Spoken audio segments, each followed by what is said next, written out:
আর কেউ কেউ তখন থেকেই নির্বাচনের দাবি তুলেছে। শহীদদের রাগ, তাজা রক্ত তখনও ভাসছে, মায়ের চোখে তখনও পানি নয়, রক্ত ঝরছে। সেই সময় তাদেরকে সান্ত্বনা দেওয়া, তাদের পাশে দাঁড়ানো, এই কাজটা না করে কিভাবে কিছু রাজনৈতিক দল তারা তখন থেকে নির্বাচনের জিকির তুলতে পারল? কাজেই তাদের কাছে তাদের আপন সঙ্গীদেরও রক্তের কোনো মূল্য নেই। যদি সে মূল্য থাকতো তাহলে আগে দেশবাসীর পাশে দাঁড়াতো। নির্বাচন কার জন্য? সরকার কার জন্য? জনগণের জন্য। সেই জনগণ ট্রমাটাইজড, আহত, দারুণ কষ্টে আছে। তাদের কষ্টে পাশে না দাঁড়িয়ে তখন সেই কাজ করা হয়েছে, আর আমাদেরকে ব্লেম দেওয়া হয়েছে আমরা নির্বাচন চাই না। নির্বাচন না চাইলে পরে নির্বাচনে অংশগ্রহণ করলাম কিভাবে? সম্মানিত বন্ধুগণ, আমরা নির্বাচন চেয়েছি, তবে আমরা নির্বাচনের নামে ষড়যন্ত্র চাই নাই। ষড়যন্ত্র করা হয়েছে, আমরা নিন্দা জানাই। ইন্টারিম গভর্নমেন্ট যাদের পরিচয় ছিল নিরপেক্ষ, দল নিরপেক্ষ, তারাও এই ষড়যন্ত্রে শরীক ছিল। নিজেরাই তারা স্বীকার করেছে ষড়যন্ত্র করে 11 দলকে হারানো হয়েছে।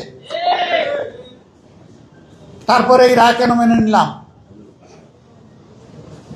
এখানে একজন আপা রিকনসিলিয়েশনের কথা বলে গিয়েছেন, ধৈর্যের কথা বলে গিয়েছেন, জাতিকে গৃহযুদ্ধ থেকে বাঁচানোর কথা বলে গেছে। 17.5 বছর পরে এই নির্বাচন নিয়ে ষড়যন্ত্রের ফসল হিসাবে যদি আমরা সেদিন রিভোল্ট করতাম, এই নির্বাচনের ফলাফল প্রত্যাখ্যান করতাম, তাহলে দেশের বিশৃঙ্খলার সৃষ্টি হলে এর শেষ কোথায় গিয়ে দাঁড়াতো কেউ জানে না।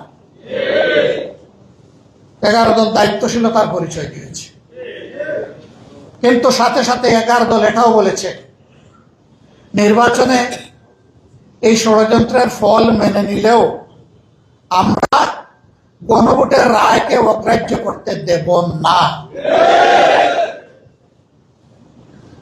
এ পর্যন্ত 10 থেকে 11 বার আমার কাছে ফরমাল প্রপোজাল এসেছে যে আসেন আমরা সংস্কার করার জন্য, সংশোধনের জন্য একটা সংশোধন কমিশন করি।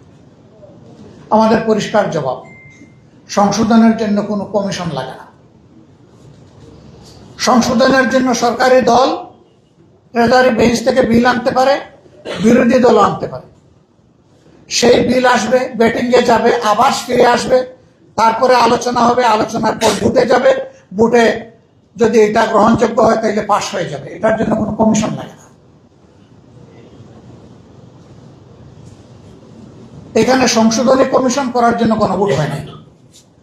গণভোট হয়েছে দেশের পচা রাজনীতির আমূল পরিবর্তন সাধনের জন্য, ফ্যাসিবাদের মূল কেটে দেওয়ার জন্য।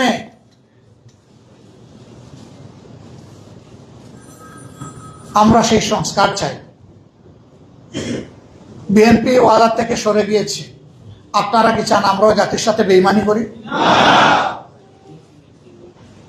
আমরা বেইমানি করতে পারবো না।